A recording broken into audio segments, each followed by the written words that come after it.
दिवसाची सुरुवात यशू बरोबर. आपण फार पूर्वी एक ॲनाकोंडा नावाचा पिक्चर आला होता बघा.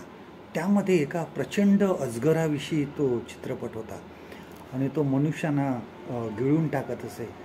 आणि त्यामध्ये अशी ती गोष्ट रचलेली होती की त्या ठिकाणी बोटीतली सर्वांना, बहुतेक सर्वांना तो मारून टाकतो, परंतु 2 जण राहतात आणि एकदा शेवटी त्यांना तो पकडतो सुद्धा आपल्या विळख्यामध्ये, परंतु ते कसे तरी त्यामधून सुटतात आणि ते मग त्या अजगराला जाळून मारतात.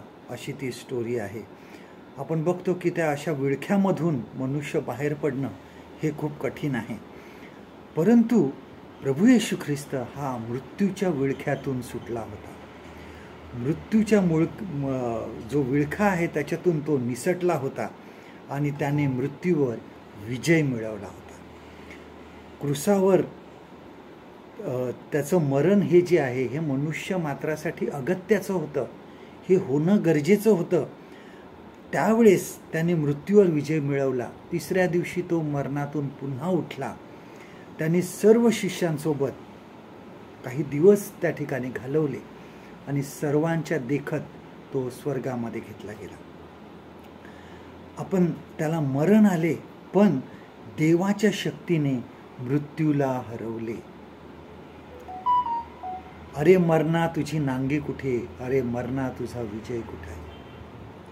आम्हाला शारीरिक मरण आहे, परंतु त्यानंतर आम्हाला सार्वकालिक जीवन आहे. ह्या जीवनानंतरचे जीवन जे जगिक जीवन आहे, ह्या जीवनानंतरचे जीवन आहे ते आम्ही देवासोबत घालवणार आहोत. मृत्यूचा विळखा हा आमच्या देवाच्या शक्तीपुढे काहीच नाही. आजचं देवाचं वचन आपल्यासाठी हे आहे, प्रेषितांची कृत्ये ह्याचा 2रा अध्याय आणि 24वं वचन, ॲक्ट्स चॅप्टर 2 and verse 24. त्याला देवाने मरणाच्या वेदनापासून सोडविले, कारण त्याला मरणाच्या स्वाधीन राहणे अशक्य होते. परमेश्वर करो आजचा दिवस तुमचा आशीर्वादित करो.